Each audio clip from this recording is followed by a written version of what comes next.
अस्सलाम वालेकुम dear students, मैं मोहम्मद कैस अली खान हूं और आप यूट्यूब चैनल देख रहे हैं जिसके ऊपर मैं वीडियोस अपलोड करता हूं मैट्रिक और इंटरमीडिएट के डिफरेंट सब्जेक्ट्स की। डियर स्टूडेंट्स, हमने 9th क्लास की केमिस्ट्री का पहला चैप्टर स्टार्ट किया हुआ है। हमने इससे पिछले लेक्चर के अंदर ये देखा कि हमारे पास जो मैटर है वो 4 स्टेट्स के अंदर होता है। हमने स्टेट्स ऑफ मैटर का टॉपिक देखा था, जिसके अंदर हमने ये देखा कि जो मैटर है उसकी 4 स्टेट्स हैं।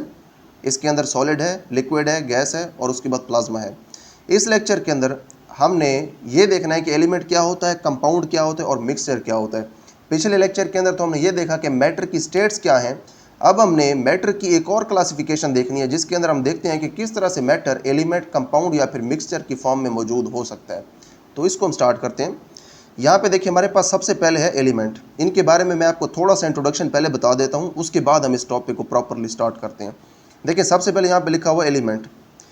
एलिमेंट का मतलब है कि जो आपके पास मैटर होते हैं उसकी जो प्योरेस्ट फॉर्म होती है, जो उसकी सबसे सादा या फिर सबसे खालिस शक्ल होती है मैटर की, उसको आप एलिमेंट कहते हैं। उसके बाद जब डिफरेंट एलिमेंट्स आपस में ख़ास रेशो के साथ केमिकली मिलते हैं, केमिस्ट्री के तहत मिलते हैं, तो वो बनाते हैं कंपाउंड। ठीक है।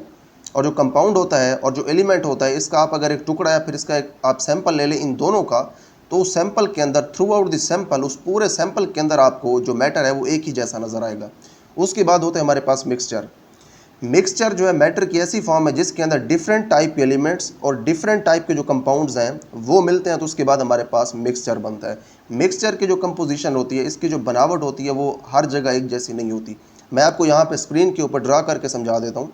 फॉर एग्जाम्पल, यहाँ पे हमारे पास ये टुकड़ा है एलिमेंट का। इस एलिमेंट का जो टुकड़ा है, इसके अंदर आप ये वाला इसका जो पार्ट है इसको चेक कर लें, ये पार्ट चेक कर लें, ये पार्ट चेक कर लें। यहाँ पे हर जगह आपको एक ही तरह का जो मैटर है वो नज़र आएगा। उसी तरह से आप अगर एक टुकड़ा ले लें किसी कंपाउंड का, इस कंपाउंड के अंदर भी हर जगह आपको सेम मॉलिक्यूल्स ही नज़र आएंगे, एक ही कंपाउंड जो है आपको हर जगह मिलेगा। लेकिन जो मिक्सचर होता है आपके पास, इस मिक्सचर का अगर आप एक टुकड़ा लेते हैं तो इस मिक्सचर के टुकड़े के अंदर आपको हर जगह डिफरेंट टाइप के जो एलिमेंट्स हैं और जो डिफरेंट टाइप के कंपाउंड्स हैं वो मिलेंगे।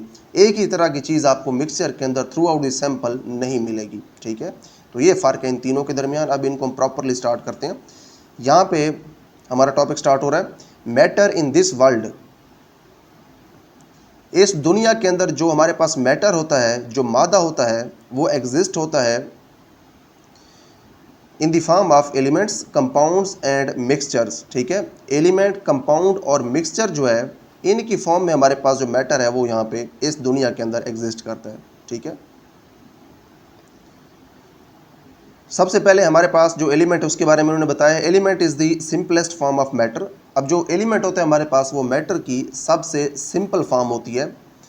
It is a pure substance, ये एक खालिस चीज़ होती है, containing the same kind of atoms. इसके अंदर जो एटम्स होते हैं ये सिर्फ और सिर्फ एक ही तरह के होते हैं। अगर ये आपके पास एक एलिमेंट का सैंपल है, तो जहाँ पे आप मर्जी चेक कर लें, इस पूरे सैंपल के अंदर आपको सिर्फ एक ही टाइप के एटम्स नज़र आएंगे, कोई दूसरे एटम्स आपको नज़र नहीं आएंगे। ठीक है। It can not be broken down into simpler substances. आप इनको मज़ीद सिंपल सब्सटेंसेस के अंदर ब्रेक नहीं कर सकते। अब ऐसा नहीं है कि आपके पास एक एलिमेंट मौजूद है और उसको आप ब्रेक करके मज़ीद एलिमेंट्स बना लें, ऐसा नहीं हो सकता। सिंपलेस्ट फॉर्म जो होती है मैटर की, वो एलिमेंट होती है। ठीक है। It can not be broken down into simpler substances by ordinary chemical reactions. अब जो आम तौर पे केमिकल रिएक्शंस होते हैं, उनके ज़रिए आप इसको सिंपल सब्सटेंसेस के अंदर ब्रेक डाउन नहीं कर सकते। Elements exist in all 3 forms. अब जो एलिमेंट्स होते हैं हमारे पास, ये तीनों फॉर्म्स के अंदर मौजूद होते हैं। ये सॉलिड भी हो सकते हैं, ये लिक्विड भी हो सकते हैं, और जो एलिमेंट्स हैं ये गैसेस भी हो सकते हैं। ठीक है। अभी किस तरह से होते हैं सॉलिड, लिक्विड और गैसेस, ये फिर आगे जब इस सब्जेक्ट के अंदर हम प्रोसीड करेंगे तो इंशाल्लाह वहाँ पे इसको हम बड़ी डिटेल में देख लेंगे। Most of the elements found in this world exist in solid form. अब काफ़ी सारे जो एलिमेंट्स हैं हमारे पास इस दुनिया के अंदर, वो सॉलिड फॉर्म के अंदर होते हैं। ठीक है। Liquid and gaseous elements are very few in number. अब जो हमारे पास लिक्विड और गैशियस फॉर्म के अंदर एलिमेंट्स होते हैं, ये तादाद के अंदर बहुत कम होती हैं एज़ कम्पेयर टू सॉलिड्स की निस्बत। फिगर 1.2 हमारे पास जो है, इसके अंदर उन्होंने हमें एलिमेंट्स दिखाए हैं, तो इनको हम पहले देख लेते हैं। वहाँ पे यहाँ पे अगर आप देखें तो ये आपके पास है फिगर 1.2, इसके अंदर उन्होंने हमें एलिमेंट्स दिखाए हैं। यहाँ पे हमारे पास है आयरन रॉड्स। ये जो रॉड्स यहाँ पे पड़े हुए हैं ये आयरन से बने हैं, आयरन एक एलिमेंट है।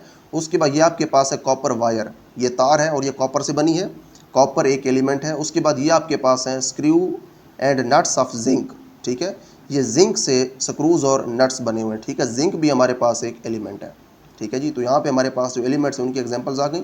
उसके बाद हमारे पास नेक्स्ट पैराग्राफ इसको देखते हैं, एलिमेंट्स में बी अ मेटल। अब देखें जो हमारे पास एलिमेंट्स होते हैं ये मेटल भी हो सकते हैं, ठीक है। उसके बाद ये नॉन मेटल भी हो सकते हैं और ये मेटालॉइड भी हो सकते हैं, ठीक है। जब आगे सब्जेक्ट में प्रोसीड करेंगे तो उसके अंदर हम डिटेल में देखेंगे कि जो मेटल्स हैं ये क्या होते हैं, नॉन मेटल्स क्या होते हैं और मेटालॉइड्स क्या होते हैं। आप सिंपल सी बात यूँ समझ लें, जैसे आयरन होता है, जिंक होती है, कॉपर होती है, ठीक है। ये सारी मेटल्स हैं, इनको हम धातें कहते हैं।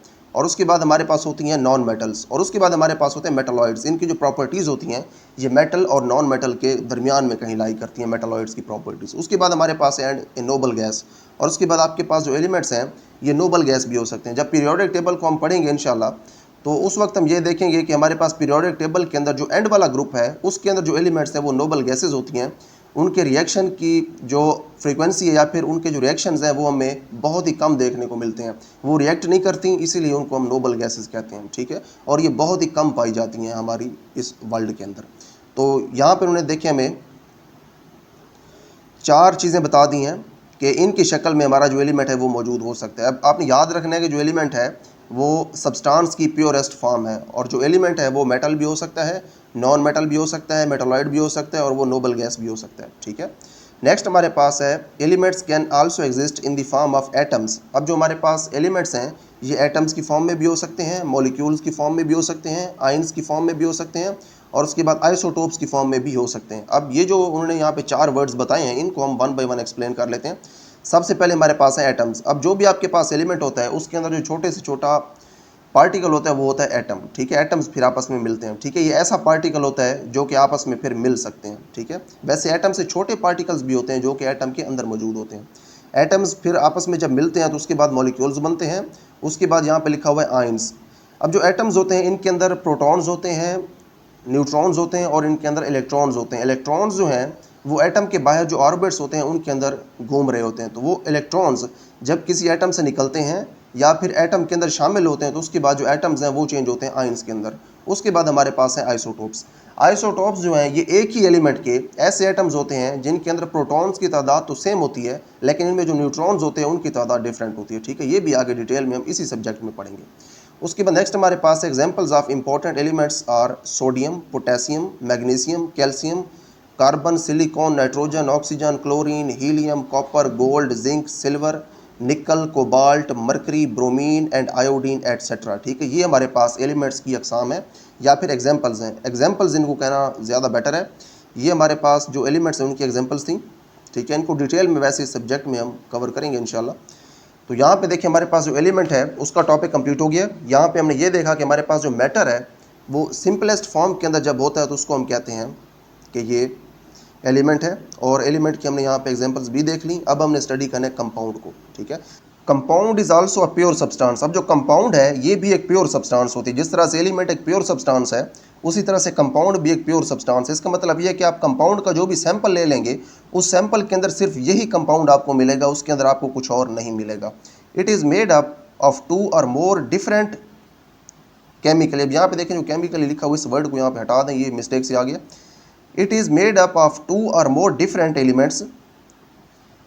अब ये 2 या 2 से ज़्यादा मुख्तलिफ किस्म के जो एलिमेंट्स हैं उनसे मिलकर ये बनता है combined in a fixed ratio. अब ये एक फिक्स्ड रेशो के अंदर कंबाइन होते हैं। फिक्स्ड रेशो का मतलब ये है कि मिसाल के तौर पे अगर आपके पास हैं 2 एलिमेंट्स और 2 एलिमेंट्स से मिलकर एक कंपाउंड बना है, तो फिक्स्ड रेशो का मतलब ये है कि एक जो एलिमेंट है उसके फॉर एग्जांपल आपके पास 2 एटम है कंपाउंड के अंदर, दूसरा आपके पास जो एलिमेंट होगा उसके आपके पास इसी कंपाउंड के अंदर फॉर एग्जांपल 3 एटम्स हैं। तो पहले एलिमेंट के 2 एटम्स, दूसरा जो आपके पास एलिमेंट है उसके अगर 3 एटम्स हैं, तो पूरा आपके पास जो कंपाउंड होगा पूरे कंपाउंड के अंदर आपको यही रेशो मिलेगी, ठीक है। उसके बाद नेक्स्ट हमारे पास है व्हेन एलिमेंट्स कम टुगेदर। जब एलिमेंट्स एक दूसरे के करीब आते हैं, they react with each other, तो वो फिर एक दूसरे के साथ रिएक्ट करते हैं एंड फॉर्म केमिकल बॉन्ड्स, और उसके बाद केमिकल बॉन्ड्स बनाते हैं। केमिकल बॉन्ड्स का मतलब ये है कि उनके दरमियान फोर्सेज ऑफ अट्रैक्शन पैदा होती हैं और एक दूसरे के साथ फिर वो मिल जाते हैं। That are not easy to break. और ये जो बॉन्ड्स हैं ये इतनी आसानी से फिर नहीं टूटते, ठीक है। जब ये प्योर क्यों है, ये भी प्योर सब्सटेंस क्यों है, इस बात को मैं दोबारा एक्सप्लेन कर देता हूँ। मिसाल के तौर पे ये आपके पास एक सैंपल है कंपाउंड का। इस कंपाउंड के अंदर अगर आप यहाँ पे चेक कर लें, सैंपल के अंदर यहाँ पे चेक कर लें, यहाँ पे चेक कर लें, आपको सिर्फ यही कंपाउंड मिलेगा, इसके अलावा और आपको कोई चीज़ नहीं मिलेगी, जिस तरह से हमने एलिमेंट के केस में देखा था। ठीक है जी। उसके बाद यहाँ पे फिगर 1.3 का उन्होंने रेफरेंस दिया है। इस फिगर को हम यहाँ पे जाके देख लेते हैं। यहाँ पे हमारे पास है फिगर 1.3। इसके अंदर कंपाउंड्स उन्होंने हमें दिखाए हैं। एक आपके पास है आयरन सल्फाइड, ये एक कंपाउंड है, और एक आपके पास है कॉपर क्लोराइड। अगर आप इनको देखें तो इनको देखते ही हमें ये समझ आ रही है कि इनका अगर हम एक सैंपल ले लें तो इस पूरे सैंपल के अंदर, इसके पूरे सैंपल के अंदर सिर्फ यही कंपाउंड होगा, और इसके पूरे सैंपल के अंदर सिर्फ यही कंपाउंड होगा, इसके साथ कुछ और मिक्स नहीं हुआ पड़ा। ठीक है जी। उसके बाद नेक्स्ट हमारे पास पैराग्राफ है कंपाउंड्स में बी मॉलिक्यूलर। अब जो कंपाउंड्स होते हैं ये मॉलिक्यूलर हो सकते हैं, ठीक है, यानी कि इनके दरमियान कोवेलेंट बॉन्ड्स हो सकते हैं, ये आगे आएगा। उसके बाद ये आयोनिक हो सकते हैं, यानी कि एलिमेंट्स के पहले आयंस बनते हैं, फिर ये आयंस आपस में मिलते हैं। उसके बाद ये इंटरमेटेलिक हो सकते हैं, यानी कि जो मेटल्स होती हैं वो आपस में मिल सकती हैं। And coordination complexes, coordination complexes का मतलब है कि इनके दरमियान कोऑर्डिनेट कोवेलेंट बॉन्ड्स हो सकते हैं। ये भी आगे आएगी, ये टेक्निकल डिटेल है, ज़्यादा इसके अंदर हम जाते नहीं हैं। यहाँ पे जो इंट्रोडक्शन है इसके स्कोप के अंदर ये चीज़ शामिल नहीं है कि हम इनकी डिटेल में जाएं। इनकी डिटेल में चले गए तो फिर ये जो टॉपिक है ये रह जाएगा पीछे, तो इसको फिर हम आगे आने वाला जो टाइम है जहाँ पे इनको हमने डिटेल में स्टडी करना है उसके लिए मैं इसको यहाँ पे स्किप कर रहा हूँ। यहाँ पे हमारे पास है कंपाउंड्स में also be inorganic and organic in nature. अब जो कंपाउंड्स आपके पास हैं ये इनऑर्गेनिक भी हो सकते हैं और ऑर्गेनिक भी हो सकते हैं। इनऑर्गेनिक का मतलब ये है कि इनके अंदर कार्बन हाइड्रोजन नहीं होगा, और ऑर्गेनिक का मतलब ये है कि इनके अंदर जो मेजर एलिमेंट्स होंगे वो होंगे कार्बन और हाइड्रोजन, और जो सेंट्रल एटम होगा इनके स्ट्रक्चर में वो कार्बन होगा। ठीक है, जब इस तरह से स्ट्रक्चर हो, कार्बन हाइड्रोजन हो, सेंटर में कार्बन हो, तो उसके बाद ये बन जाते हैं ऑर्गेनिक। जब कार्बन और हाइड्रोजन जो है इनके ऊपर मेन फोकस ना हो या फिर ये मेजर एलिमेंट्स ना हो तो उसके बाद ये बन जाते हैं इनऑर्गेनिक कंपाउंड्स। ठीक है जी, इनको भी डिटेल में आगे पढ़ेंगे इंशाल्लाह। उसके बाद नेक्स्ट हमारे पास है examples of important compounds are. अब जो हमारे पास अहम कंपाउंड्स हैं उनकी यहाँ पे मिसालें आ रही हैं। कंपाउंड को आप दोबारा रिवाइज कर लें। कंपाउंड ऐसी सब्सटेंस होती है जिसके अंदर एक या एक से ज़्यादा एलिमेंट्स फिक्स्ड रेशो के अंदर आपस में मिलते हैं। तो यहाँ पे जो हम कंपाउंड्स को स्टडी करने लगे हैं इनके अंदर भी मुख्तलिफ जो एलिमेंट्स हैं वो फिक्स्ड रेशो के साथ मिले हुए हैं। एक आपके पास जो कंपाउंड है वो वाटर है, पानी है, जो रोज़मर्रा ज़िंदगी में हम इस्तेमाल करते हैं, इसको पीते हैं। उसके बाद हमारे पास है अमोनिया, उसके बाद है methane, carbon dioxide, sodium carbonate, उसके बाद है पोटेशियम क्लोराइड, स्टार्च है, प्रोटीन्स हैं, कार्बोहाइड्रेट्स हैं, मिनरल एसिड्स हैं, और उसके बाद ऑर्गेनिक एसिड्स हैं हमारे पास। ठीक है, ये सारी कंपाउंड के एग्जांपल्स हैं। अब जो हमारे पास वाटर है ये कंपाउंड इसलिए है क्योंकि ये हाइड्रोजन और ऑक्सीजन से मिलकर बनते हैं। ठीक है, हाइड्रोजन भी एक एलिमेंट है, ऑक्सीजन भी एक एलिमेंट है, इन दोनों एलिमेंट से मिलकर हमारे पास पानी बनता है, तो पानी एक कंपाउंड है। ठीक है जी। उसके बाद नेक्स्ट हमारे पास पैराग्राफ है the composition and properties of an element और a compound are uniform throughout a given sample. अब अगर आपके पास सैंपल गिवन हो तो सैंपल के अंदर अगर एलिमेंट मौजूद है या फिर उस सैंपल के अंदर अगर कंपाउंड मौजूद है तो इनकी जो कंपोजिशन है या फिर इनकी जो प्रॉपर्टीज़ हैं ये throughout the sample same to same रहेंगी। ठीक है, कंपोजिशन का मतलब ये है कि इसके अंदर जो चीज़ आपको यहाँ पे मिल रही है वही चीज़ आपको यहाँ पे मिलेगी, जो चीज़ आपको इस पार्ट के अंदर मिल रही है वही चीज़ आपको इस पार्ट के अंदर मिलेगी, चाहे आप यहाँ पे एलिमेंट ले लें चाहे आप यहाँ पे कंपाउंड ले लें। ठीक है जी। उसके बाद जो प्रॉपर्टीज़ हैं वो भी सेम रहेंगी। अगर ये वाला जो पार्ट है ये हार्ड है तो ये वाला पार्ट सॉफ्ट नहीं हो सकता। ठीक है, उसके बाद अगर यहाँ पे कलर फॉर एग्जांपल येलो है तो फिर यहाँ भी कलर येलो ही होगा। ये कलर जो है इसको मैं आपको दिखा सकता हूँ कंपाउंड के अंदर। यहाँ पे जो हमने कंपाउंड की एग्जांपल देखी थी, अगर आप यहाँ पे नोट करें तो यहाँ पे इस पार्ट का जो कलर है सेम टू सेम इधर भी कलर वही होगा, यहाँ पे जो कलर है वही कलर इधर होगा। जो कलर्स हैं इनके और बाकी जो इनकी प्रॉपर्टीज़ हैं वो सेम टू सेम एक ही होती हैं इसके पूरे सैंपल के अंदर। उसके बाद नेक्स्ट हमारे पास है and from one sample to another. ये जो लिखा हुआ इसका मतलब ये है कि जो प्रॉपर्टीज़ और जो कंपोजिशन आपने देखी है एक सैंपल के अंदर, अगर आप एक सैंपल की बजाय दूसरा सैंपल ले लें, कोई बड़ा सैंपल ले लें, छोटा सैंपल ले लें, तो इसके अंदर भी कंपोजिशन और प्रॉपर्टीज़ सेम वही होंगी जो आपने छोटे सैंपल के अंदर देखी थी। ठीक है, उसके बाद नेक्स्ट हमारे पास है ए मिक्सचर। अब यहाँ पे देखिए मिक्सचर की बात हो रही है। अब तक हमने एलिमेंट और कंपाउंड को स्टडी कर लिया। एलिमेंट के बारे में हमने ये देखा कि ये मैटर की या फिर सब्सटेंस की जो सिंपलेस्ट फॉर्म है ये वो होती है। उसके बाद जब एलिमेंट्स आपस में मिलते हैं तो वो कंपाउंड्स बनाते हैं। ये एलिमेंट और कंपाउंड दोनों प्योर होते हैं। ठीक है, एलिमेंट का एक सैंपल है तो उसमें वही एलिमेंट होगा, अगर एक कंपाउंड का सैंपल है तो उसके अंदर वही कंपाउंड आपको मिलेगा। लेकिन जो मिक्सचर है इसके बारे में अब पढ़ते हैं कि ये क्या होता है, ये उनसे क्यों मुख्तलिफ है। A mixture is formed when more than one types of elements और compounds are mixed together in any ratio. जब आप एनी रेशो के अंदर यानी कि किसी भी रेशो के अंदर आप मुख्तलिफ़ किस्म के एलिमेंट्स और मुख्तलिफ़ किस्म के कंपाउंड्स को मिक्स करते हैं तो उसके बाद आपके पास बन जाता है मिक्सचर। अब यहाँ पे जो रेशो है वो फिक्स नहीं है, ठीक है। Air, soil, milk and tap water are everyday examples of mixtures. अब रोज़मर्रा ज़िंदगी के अंदर जो मिक्सचर्स हैं उनकी यहाँ पर उन्होंने हमें एग्जांपल्स बताई हैं। अब देखिए यहाँ पे सबसे पहले उन्होंने हमें बताया है एयर के बारे में। अब जो एयर है इसके अंदर मुख्तलिफ़ चीज़ें होती हैं, इसके अंदर डस्ट भी होती है, इसके अंदर धुआं भी होता है, इसके अंदर गैसेस भी होती हैं, ठीक है। तो ये मिक्सचर बन जाती है, इसकी कंपोजिशन फ़िक्स नहीं रहती। मिसाल के तौर पे आप जिस एरिया के अंदर रहते हैं उस जगह हवा के अंदर नमी है ज़्यादा, अगर आप किसी दूसरे एरिया के अंदर चले जाएँ तो वहाँ पे हवा के अंदर नमी हो जाती है कम। तो ये जो नमी का फ़र्क आ रहा है, एक जगह पे नमी ज़्यादा है, दूसरी जगह पे नमी कम है, तो आपने देखिए आपने किया क्या है, एक जगह से दूसरी जगह जब आपने शिफ्ट होकर हवा को चेक किया तो आपने असल में हवा के सैंपल्स को चेक किया। आपने जब हवा के डिफरेंट सैंपल्स लिए डिफरेंट एरिया से तो आपको उसमें नमी जो है उसमें फ़र्क नज़र आया। तो क्योंकि डिफरेंट सैंपल्स के अंदर चीज़ें मुख्तलिफ हैं इसीलिए ये कंपाउंड और एलिमेंट से मुख्तलिफ है, ठीक है। तो इसीलिए ये एक मिक्सचर है हवा। और जो सॉइल है आपके पास मट्टी, मट्टी भी एक मिक्सचर है। मट्टी मिक्सचर इसलिए है कि जो मिट्टी होती है आपके पास उसके अंदर डिफरेंट चीज़ें जो है वो आपस में मिली होती हैं, तो वो भी एक मिक्सचर है। और उसके बाद जो मिल्क है ये भी मिक्सचर होता है, इसमें भी डिफरेंट चीज़ें मिली होती हैं। और उसके बाद जो टेप वाटर है वो भी एक मिक्सचर होता है। जो आपका टेप वाटर होता है, जो टूटी से पानी निकलता है, वो जो पानी है आपका वो ज़मीन से जब आप निकालते हैं तो उसके अंदर डिफरेंट टाइप की जो मेटल्स हैं वो शामिल होती हैं। मेटल्स जो है वो एलिमेंट्स होती हैं, डिफरेंट टाइप के उसमें एलिमेंट्स शामिल हैं। तो इसीलिए और उनकी कोई जो रेशो है वो भी फिक्स नहीं है। आप जब एक जगह से एक इलाके से पानी का सैंपल लेंगे तो उसमें आपको कुछ और चीज़ें नज़र आएंगी, दूसरे इलाके में जाके आप वहाँ से जब पानी का सैंपल लेंगे तो वहाँ पे आपको उसके अंदर चीज़ें कुछ और नज़र आएंगी। इसीलिए डिफरेंट सैंपल्स के अंदर डिफरेंट चीज़ें मौजूद हैं, तो पानी भी हमारे पास एक मिक्सचर है। Are everyday examples of mixtures, ये मिक्सचर्स की रोज़मर्रा ज़िंदगी से मिसालें हैं। ए मिक्सचर में बी होमोजीनियस और हेट्रोजीनियस। एक जो मिक्सचर है हमारे पास ये होमोजीनियस भी हो सकता है, हेट्रोजीनियस भी हो सकते हैं। होमोजीनियस का मतलब ये है कि आपके पास अगर एक सैंपल है मिक्सचर का तो पूरे मिक्सचर के अंदर जो तरकीब होगी या फिर जो कंपोजिशन होगी इसके अंदर जो चीज़ें मौजूद हैं उनकी वो सेम होगी, ठीक है। यहाँ से अगर आप चीज़ उठा लें या फिर अगर आप यहाँ से चीज़ उठा लें तो आपको जो इसके अंदर चीज़ें शामिल है वो आपको सेम क्वांटिटी में मिलेंगी, ठीक है। आगे एग्जांपल्स आ रही हैं इन दोनों की, वहाँ से क्लियर होगा। A solution of salt and water is an example of homogeneous mixture. अब ये जो आपके पास सोल्यूशन है साल्ट का और वाटर का ये एक होमोजीनियस मिक्सचर है, यानी कि जब आप नमक को पानी में शामिल करते हैं तो आपको जो मिक्सचर मिलता है वो होमोजीनियस होता है। क्यों होमोजीनियस होता है? Because it's concentration is uniform through out. पूरा जो इसका सैंपल होगा इसके अंदर इसकी जो कंसंट्रेशन है वो सेम होगी। कंसंट्रेशन यूनिफॉर्म होने का मतलब ये है कि ये फॉर एग्जांपल आपके पास एक सैंपल है, इसके अंदर पानी और जो साल्ट है जो नमक है वो आपस में मिक्स हुए पड़े हैं।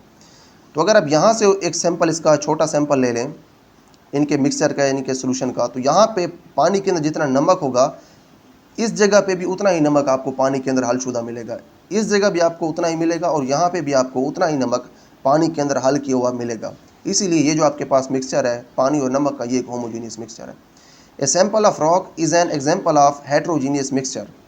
अब फॉर एग्जांपल आपके पास अगर एक चट्टान है तो चट्टान जो है वो मिसाल है हेट्रोजीनियस मिक्सचर की। क्यों है मिसाल? Because the concentration of its constituents is different in its different parts. इसके जो डिफरेंट पार्ट्स होंगे चट्टान के, इसके अंदर जो इसके अज्जा हैं उनकी मिकदार मुख्तलिफ होगी, ठीक है। कंसंट्रेशन का मतलब ये है कि इनके जो अज्जा हैं उनकी मिकदार मुख्तलिफ होगी। फॉर एग्जांपल ये आपके पास है एक चट्टान, ठीक है।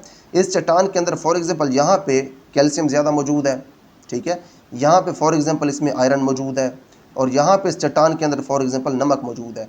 तो इस चट्टान के अंदर डिफरेंट जो एलिमेंट्स और कंपाउंड्स हैं वो मौजूद तो हैं, इसीलिए मिक्सचर बन गया है। क्योंकि इसके अंदर जो रेशो है वो फिक्स नहीं है, ठीक है। डिफरेंट रेशो के अंदर है तो ये मिक्सचर तो बन गई है चट्टान। लेकिन ये जो चट्टान है इसके जब आप डिफरेंट पार्ट्स से डिफरेंट सैंपल्स उठाएंगे तो इनके अंदर आपको डिफरेंट डिफरेंट चीज़ें मिलेंगी, इसीलिए ये एक हेट्रोजीनियस मिक्सचर है।